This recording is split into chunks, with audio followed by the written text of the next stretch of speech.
Morning, everybody, and just popping in. I'm trying out my new green screen backgrounds. Quite like this one. This is the one I've been using when I'm doing my PT sessions. Love it. Um, yeah, I'm just coming in today to talk to you about the next topic that I promised I would cover. But I've also thought it would be worth just touching on what does a healthy weight mean. So I'm going to talk about what does a healthy weight mean, and I'm also going to talk about the menopause and how that impacts on our weight management over the years.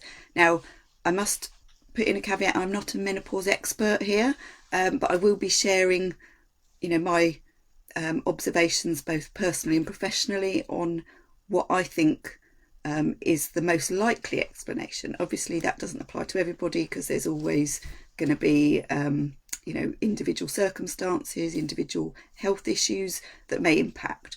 But I'm going to be coming at it quite generally, but I will explain what tends to happen to many of us over the years and what we can do about it.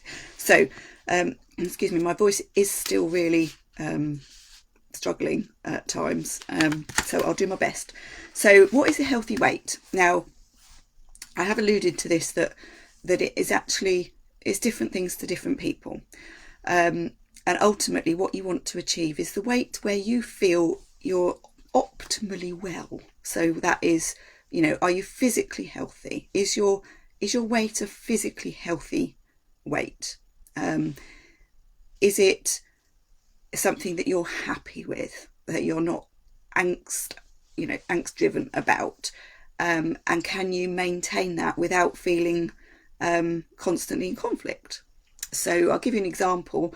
My ideal weight, if I go by the BMI, is between 8 stone 7, 10 stone 1, which would give me a BMI of between 18 and 25, which is considered to be the normal healthy weight range for someone of my height, 5'3".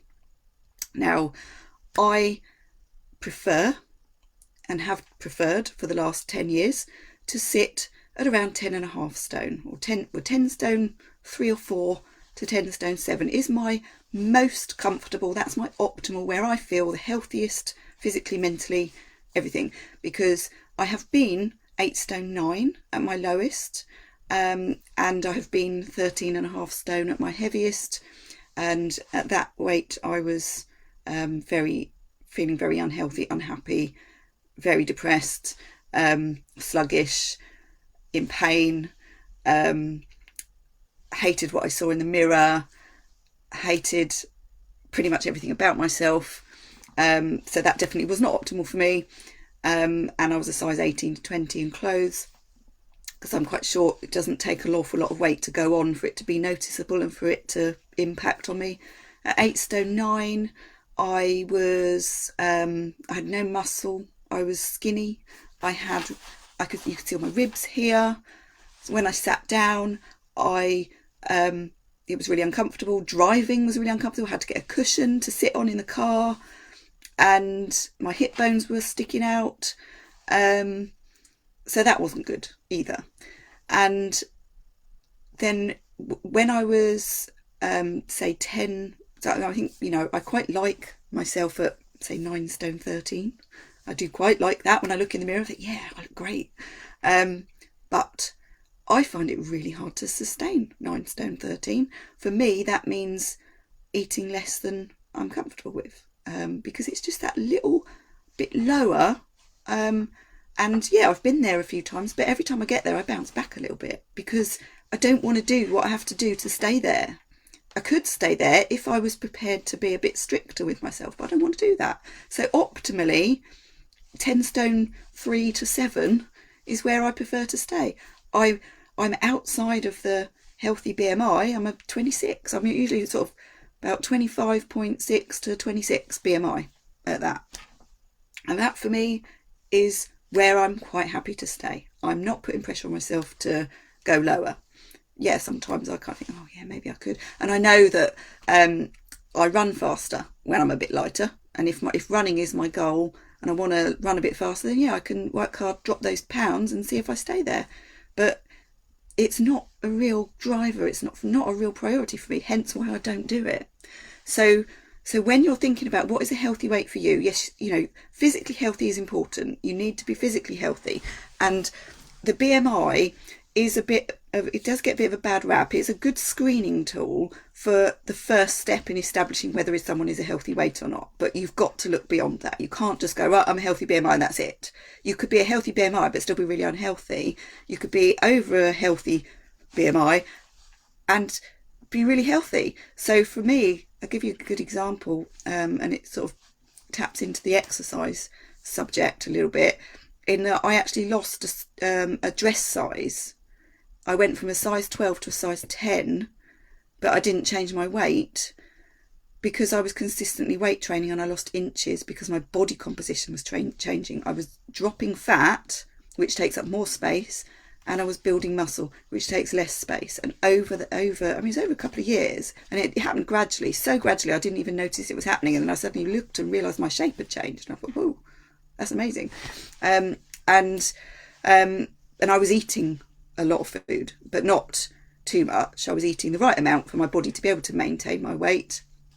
And so yeah, I shrank. So hence why I was definitely not too unhappy about being 10.5 stone, because actually at 10.5 stone I was a size 10, and I looked really strong and healthy, and I was strong and healthy.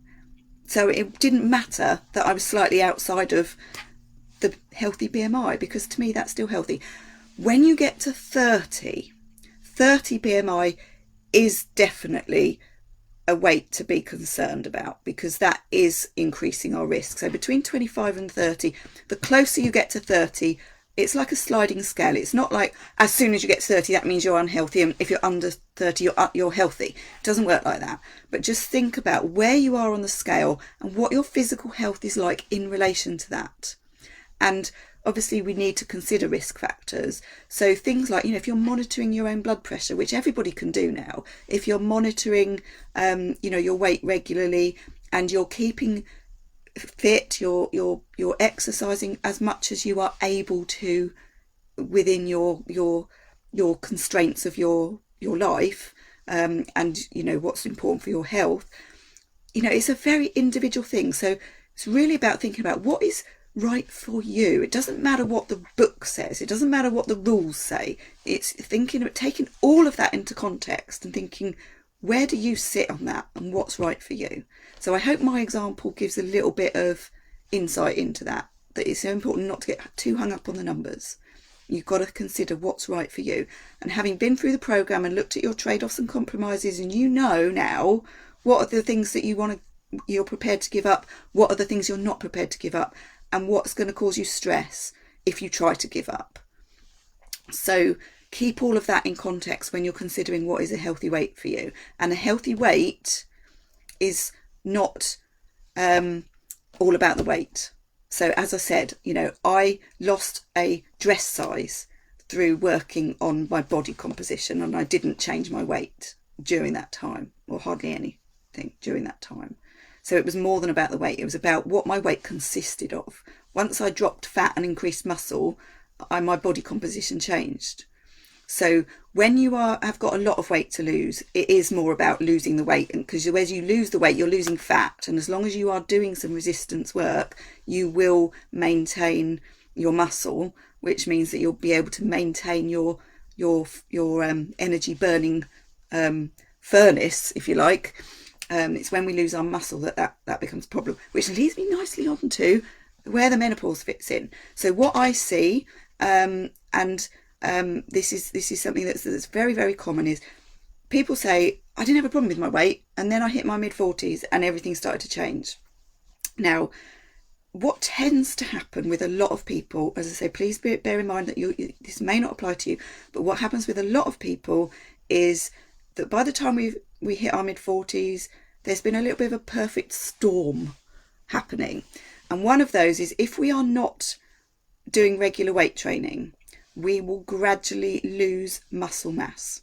And when we gradually lose muscle mass, we lose the ability to burn calories as well. So we could eat the same amount of food, But if we are losing muscle mass, we are going to be burning less energy. So what's happening is that we've got a growing gap between what we're eating and what we're burning, and that is where the creep happens.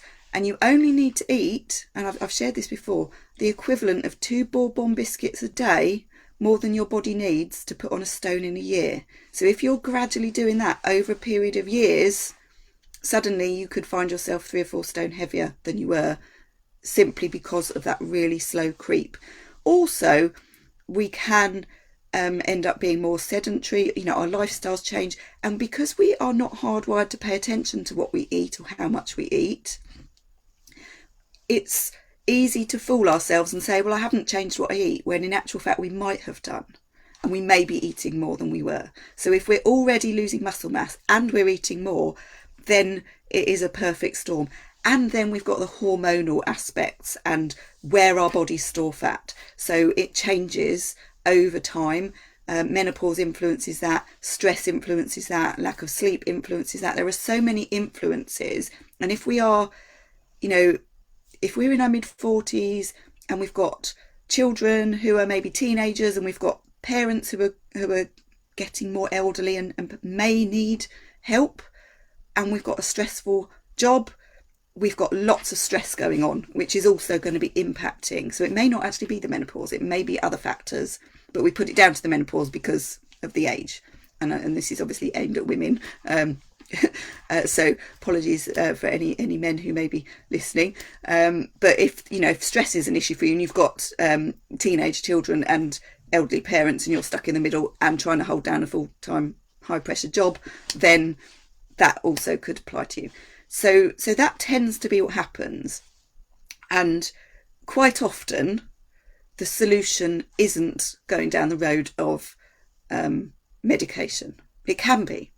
So please don't take this as any kind of medical advice, okay? You must talk to your doctor if you're concerned.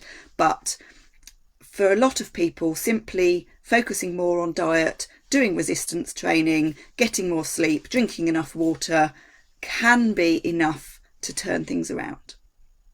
So that's really where menopause fits in. And also a little bit where exercise fits in as well. But I am going to talk a bit more detail about that tomorrow. So I hope that's helpful. Let me know in the comments if you've got any questions about that. And also, just to let you know, these are the sorts of things, these little chats that I'm doing are the sorts of things that I'm going to be doing in the Accountability Club. So if you find that you're going to need some more support after the programme is ended, which obviously is this week it's ending, and you want to get more support, then obviously even at the bronze level of only £29 a month, you'll get access to all of these things that I'll be sharing. And obviously, if you want more support, then you've got the higher options as well. So do have a think about it. And you've all got access to the Accountability Club Facebook group for the rest of this month, so that you can see for yourself whether it's something that you think you might find helpful going forward. And obviously, if you've got any questions about it, then please just feel free to get in touch with me, and I will be happy to talk in more detail with you about that. So I'm going to end it there before my voice gives out again, and I will see you all in the group. Please don't forget to do your questionnaires and send me your plan, and then you'll be eligible for booking that 30-minute one-to-one with me, complimentary, to go through your plan and obviously give you some advice about implementing it. So I hope that I will be seeing you all for doing that very soon. Take care. Bye.